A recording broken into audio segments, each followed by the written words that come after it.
It's Friday Coffee with your mortgage man, Eric. Here we go. Today we're going to talk about FSBOs. My goodness, what is a FSBO? OMG, FSBO, SMH.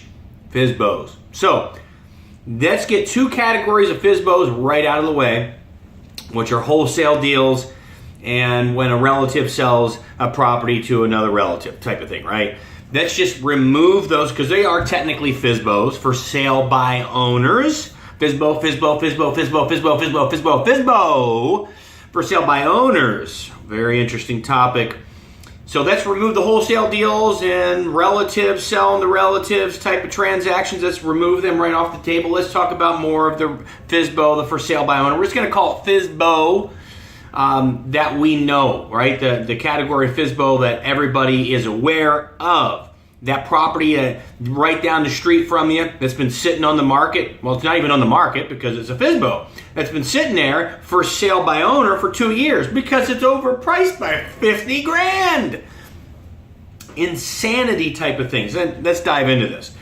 How does it affect the seller? Why did the seller do it? How does it affect the buyer, etc.? So I think if we're honest about it, most sellers would admit to you the reason why they choose to do a for sale by owner is maybe they got jaded in the past, right? They got jaded by a listing agent. And look, understand, no, not all agents are created equal. They just aren't. Or they just didn't see the value, perhaps, in the listing agent. And they think they can sell the home themselves. And maybe in certain pockets and high demand areas, that may work, but look, almost 20 years in the industry, I've never seen a FSBO appraise. And we'll get into that, how that affects the buyer more so than the seller, right?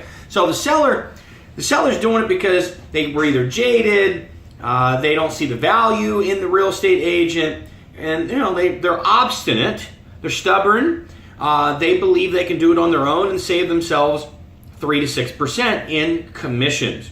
So it is what it is. And typically when a seller's made that decision, there really isn't talking them off the ledge. Unless maybe the property has been on the market per se, on the for sale by owner market for a year or so. Maybe you can finally convince them, look, your property's not going to sell, and let's find out why. Let me see what I can do for you. But let's dive more into the buyer side of things, right? How does that affect the buyer? Our buyers, my buyers.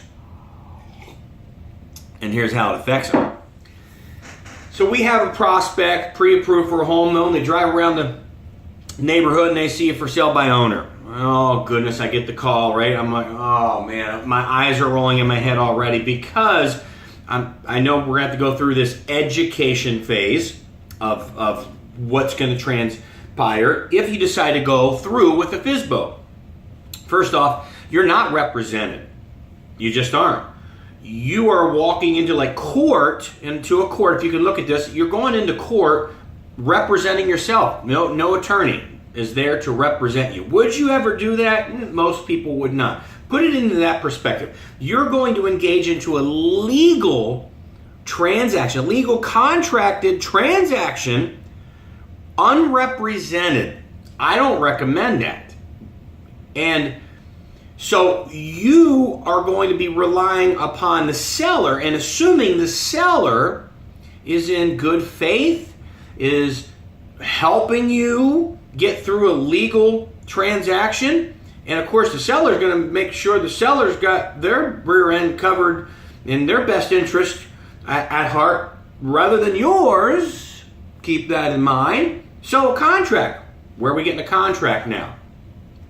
Typically, we got to get what's referred to as escrow instructions from a title agency. So me, the lender, I'll reach out, I'll get what we call a FSBO contract. It's different than a regular contract that real estate agents, realtors use. So now I can get this contract and I can help maybe put asterisks beside where people need to sign and date and fill in information. What happens when I do that? Well, What's that mean? I don't know what that means. Am I getting a good deal? Should the seller be paying their proration of property taxes?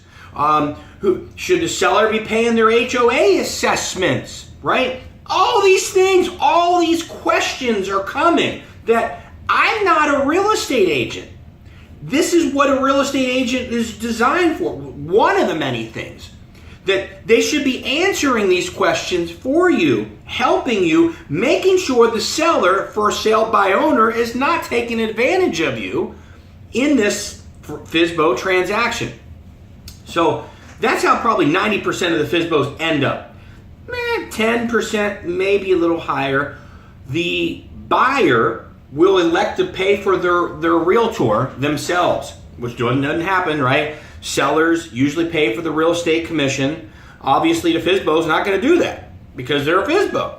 So the buyer will say, look, okay, I'll pay, try to work out a deal and pay 2% or something to a real estate agent to represent me in this FSBO contract. That's a smart thing to do. Reach out. Get help from the people that are designed to help you with the real estate field, right? Do that, please. But now you're paying, the buyer's paying 1-2% of the sales price, which doesn't normally happen. Follow me here. So you can legally be represented. Okay. Now comes the big one. In almost 20 years in lending, how many FSBOs have I seen appraised? And what I mean by that is what we're contracted for. What the purchase contract says the sales price is, the appraisal comes in for that amount. Never. In almost 20 years of lending, I've never seen it. Why? Because FSBOs are overpriced. Just is what it is. Anybody that's been in this industry that's been involved with some FSBOs is going to tell you that. FSBOs overpriced because they think that their home is worth more than what it is. Look, most sellers think their home is worth more than what it is until they meet with a real estate agent that runs comps, CMAs, which is a comparable market analysis, and shows you what's selling in the area and where should we start the list price and where we might accept to get an offer at. And that's usually a knee-jerk reaction for sellers, because sellers never like to hear that. They think the property's worth $400, and in reality it's worth $385. That's because they thought, the $10,000 in granite countertops that they put in is worth $10,000. That's not the case, right? Most of us know that. But I think it's an emotional thing. Sellers think their home is always worth more than what it is. So we have that issue. I guarantee you that's what's going to happen. We're going to get to this situation where we're rolling down the processing field, underwriting field, and we're moving the loan along. Boom, appraisal comes back. And I know the buyer, just starting, I understand it's not going to appraise, it'll be a little short. So we're under contract, let's say for $400, and appraisal comes in at $385. Now what? Rut-row, and you knew it wasn't going to appraise. Well, I didn't know it was going to appraise that low. Well, right? We don't want to add insult to injury there, so we'll bite our tongue, right? We'll bite our tongue on that. But look, that happens. It happens all the time. Now, usually the kind of buyer that has elected to go into this kind of a FSBO is putting more than the minimum requirement down. So they usually have funds, right, that they can eat that, unfortunately. But you're paying $15,000 more than what that home's worth. You okay with that? Obviously you are, because most of them wouldn't have got into it that far. But there's the just of FSBOs. The biggest is the appraisal. It's not going to appraise. And then what happens when you get your home inspection? I don't know, right? Because it's a FSBO. FSBO can tell you to go pound sand. I'm not replacing the air conditioner or getting a new roof or a roof inspection. I don't care what your home inspection says. It's as is. So there you are. You spent money on the appraisal. You spent money on the home inspection. You're not represented. most of the time, you're not the representative. You're dealing with this seller, and now you want to try to communicate with the seller on here's what's wrong with the property, and the seller could tell you to go pound sand or pull a fast one on you and say that they fixed it and maybe they didn't fix it. And this is where a real estate agent, another area where a real estate agent is going to come in handy and is worth every penny of their commission. By golly. FSBOs. FSBO. Look, it is what it is. I work with them. It's just, it's got to be like buyer beware. You got to sit the buyer down and say, look, here's what could go wrong. This is how the train can come off the tracks. And let's be prepared, because if it comes in low, the appraisal comes in low, 15, 20 grand, what are we doing? Are we going to still move forward? Or, because look, that's a high probability that could happen. And I don't want to sound like Debbie Downer, but I want to be a professional, and I want to disclose to you what possibly can happen here.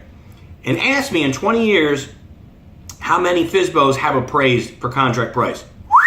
0. Goose egg. Boop, boop. Yep. With that said, it's Friday Coffee with your mortgage man, Eric, 602-757-2171. Come on down for the deal today.